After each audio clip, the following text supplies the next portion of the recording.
Not your average tabletop. Woohoo! Welcome to Not Your Average Tabletop. I'm Zach. And I'm Pepper. And for today's Stonemaier video, we're going to be doing our CHIPPI review of Between Two Cities. So this was the third game released from Stonemaier Games. I'm kind of surprised it doesn't feel like it would have been the third. No. But one of the very first games released by them. Right, but in some reason in my head I always think of Viticulture and Scythe, and I don't really think of like the Euphoria and the Between Two Cities and kind of those where they kind of fall in the. I guess by the time we actually got to playing Stonemaier Games, Viticulture and Scythe were the two most popular by far. Right, because they were so I could see why 50 of all time, even with Board Game Geek. Only of those two. Right. Yep. But yeah, so we'll talk about the third one, which is Between Two Cities, using our CHIPPI scale. So we can start off with core mechanisms. Yes. Core mechanics. However you want to say it. Right. We vary from episode to episode. Right. But the core of the thing is that it's core. Yes. But I can start off, I guess. I'm giving it a 7. I think for what it's trying to do, it does a pretty solid job. It's if you haven't played this one or Between Two Castles of Mad King Ludwig, I would say they are pretty similar in a lot of the mechanisms and how it works. And warning, we'll probably be comparing it to Between Two Castles a decent amount. Right, that was one of kind of the first, not the first, but one of the earlier Stonemaier games that we got, so we've played that one a lot more than we've played this one. But yeah, that's why we're going to probably compare it to that. But pretty much you are drafting tiles and building kind of a square, I guess I don't know if you'd call it a community or town or area. A city. That's true, it's not a town. It's not between two towns. It's between two areas. It just seemed local. It seemed a small town. It doesn't feel like a big city. Right, even though it's got all these different things in it. But yeah, so you're drafting them and you're working between two different cities. So you're working with your opponents to create those different cities, and then you'll score your lowest scoring one because each of the tiles kind of have a different type of scoring. And I find that it works pretty slick, those scoring. I think they all kind of make sense, and they're colored differently, so I like how that kind of blends in, makes it easy to tell. Once you kind of know what each one, how it scores, what it does, you can easily see it when you're having the tiles in your hand, which ones do what, and I think it's just a very quick, solid mechanism. It works really great because it's simultaneous. So it's simultaneous that you're picking them, and then you just have to add your castle. So it makes it very quick as well. So I think it works really smoothly. Yeah, I have it at a 6, just a little below that. I agree. I really like the kind of balancing of both of those, and just kind of get good stuff for two things at once. I just find that just double the rewards pretty much. And it's interesting with this and the other game, just kind of not really being so, not like we're cutthroat in a lot of games, but sometimes you can really get competitive, and in this one, since you are semi-cooperatively building these cities, it's kind of a little more relaxing, and I kind of like that feel to these games. But I think that the 4x4 grid is a little limiting for my taste. Right, because in Between Two Castles, you're still laying down tiles that score in different ways than how you score these ones, but yeah, you can really do whatever you want. Except there's some rooms that kind of can be below ground level or below your bottom or your base. Some that most of them can only be above. There's some special rules to those, but outside of that, you can kind of just build your castle however you want. But yeah, in this one, it's like a king domino type feel where got to keep it in a square orientation. And especially when you get those double tiles, which everything has to be oriented the same way. Obviously, you can't have this building upside down next to that one. Right. And those double tiles can be either horizontal or vertical, which can really kind of mess up your plans. Right. If it doesn't quite work. Right, because you have to play adjacent to things you've already played. So, it could potentially, because some of them don't want to be next to each other, but I think it works pretty smoothly. But I would agree that when you go from being able to do whatever you want, that feels a little more limiting. Yeah. But it does bring up other interesting choices. But then we've got history. So, like we said, we haven't played this one quite as much. I guess I put down 4 times, I think. Yeah, I had a 3 for this. I thought we had played it, but maybe it was 3. I'm not sure. I was between 3 or 4. I'm like, did we play it 3 or 4 times? But either way, it's one of our newest Stonemaier games and one of our least played. And it's like, oh, should we really be doing an official CHIPPI review? But then it's like, what's the history score for, if not to measure how much you have played it or how little you've played it? So we are doing a CHIPPI review. Right. So pretty much that's just saying then that this could go up potentially with more plays.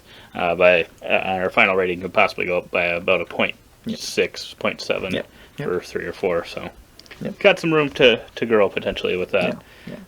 So you can keep that in mind by the time we get to our final scores. But then we get to the first I in CHIPPI, investment. The investment. I gave this a 6.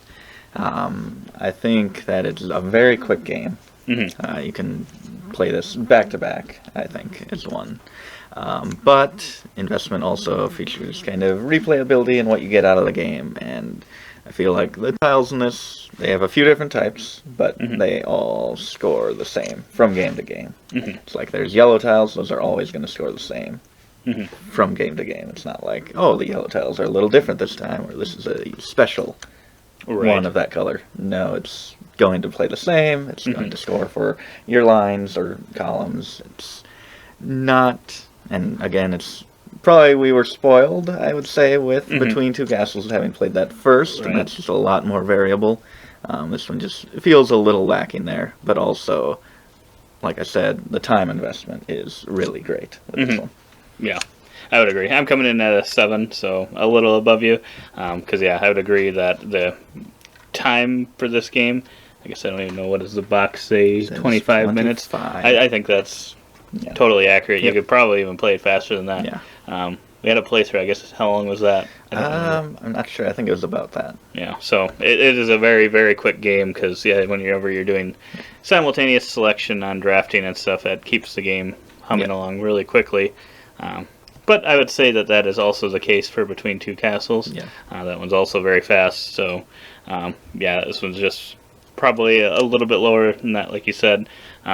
They're kind of could feel the same from game to game as to what you're trying to do, whereas those, there's a lot more tiles, which all kind of have their different way of scoring that stays the same each round, but you may not see certain ones. There's just a little bit more variability on how they score, because they score in a certain way, but they may score just based on certain room types and stuff, but this one doesn't quite have extra that layer to that. So, I would say that, this one, I guess, what would you think if it had something like, so it just had the colors of these buildings, and then they scored more in a Tiny Towns way?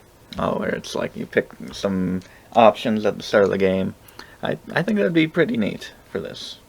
I like that kind of variability either way, kind of you have a core set of things, and what are they going to do this time? So I'd really like to see that in this game.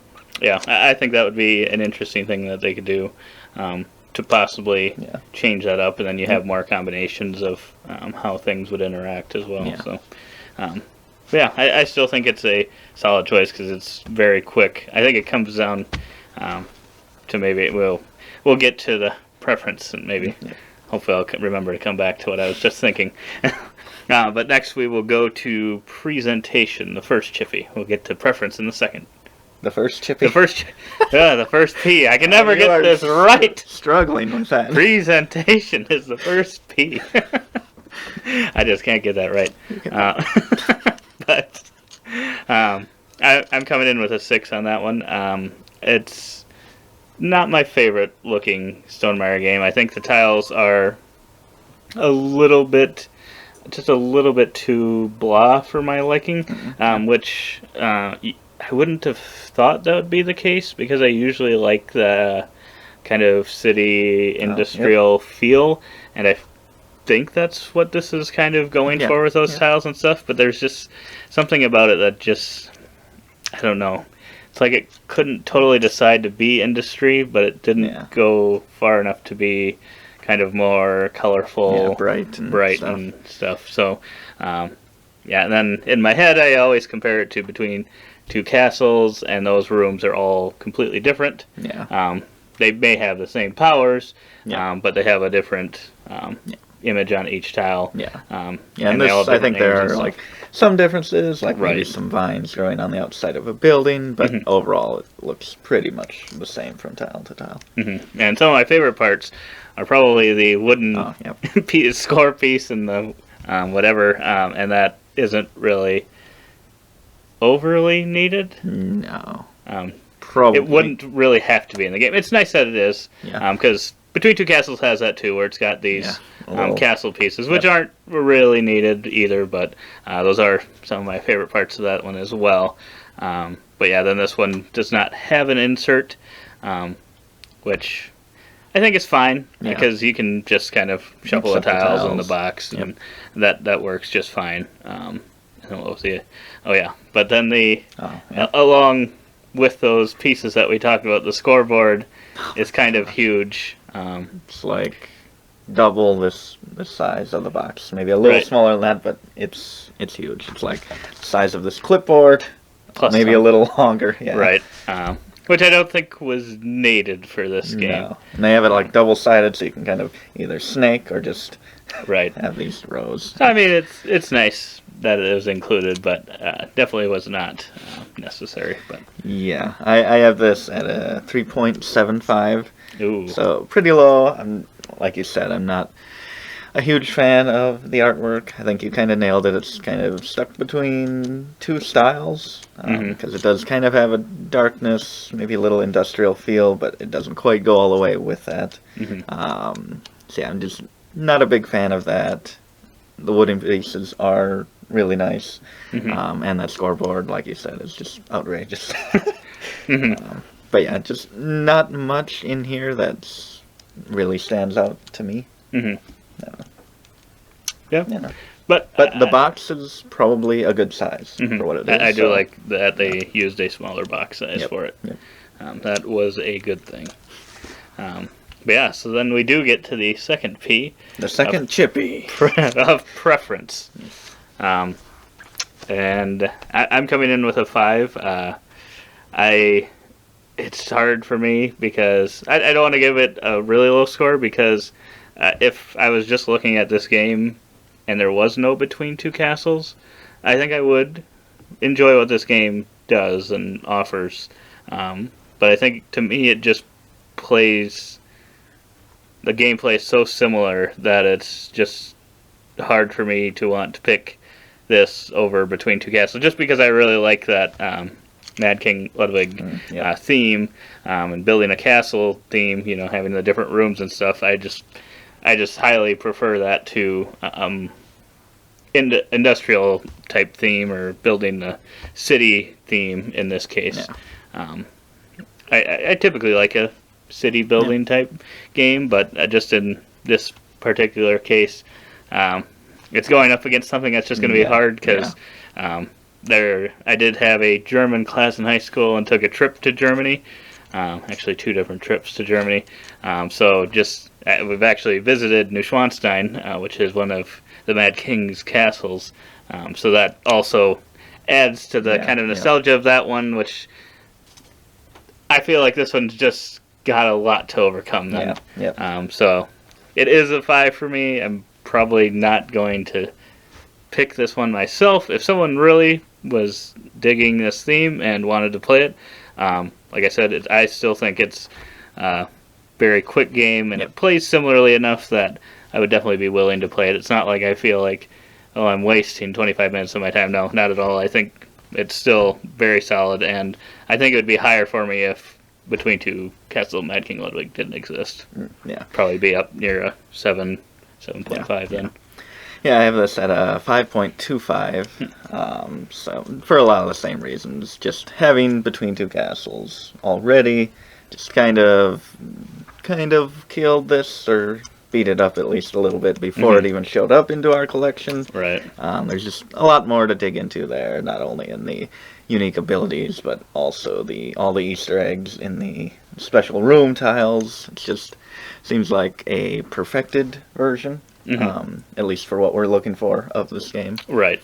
But this is a lot simpler, and I guess if you don't really want I could see Between Two Castles being a little more overwhelming with all the options and little details that they have in there versus just the very simple scoring here. So I could see if you do want a quicker game with that same Between Two Castles, cities That's true. Mechanism, I could see pulling this one out. Yeah. I would totally agree.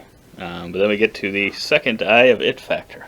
Ooh, the second eye. I don't think that we've ever referred to them as the first or second eye. But yes, It Factor, it's always a tough one for me. It seems like it's either like very high or very low. This one ended up being pretty low at a 2.5. Like I said, it just doesn't feel like there's much here that stands out. And maybe that mechanism of the Between Two mechanism could stand out, but like I said, we already have experienced that. Right. Yeah, I'm coming in with just a 1, because I don't know that there's anything that hooks me to this one as opposed to the other one. But like we've mentioned many times here, it's just mainly because it came to us after Between Two Castles, Magic and Ludwig. But like you said, I guess we could just kind of do the total, and I've got a total of a 5.7, so possibly with 6 more plays it could get up to a 6.3. So still a game that's definitely worth playing, but just one that probably won't be my pick to play. Yeah, I have it at a 4.9, which is just right under 5 there, and with more plays could bump up another 0.7, and it'd be kind of right there tied. But yeah, just if we had kind of gotten it along with the order that they released the games, I could see really liking this one, and then being really excited for this new Between Two Castles version, because this one was so special. Right. Yeah. We kind of got that first, and that's kind of the theme of the whole video. Is it's good, but we found someone else. Right. So yeah, but I would definitely we have a 2-player playthrough of Between Two Castles from a while ago. So if you need us to remake a 3-player version of that, we'd be happy to do it, because we really like the game. And we also have a now 3-player playthrough of this.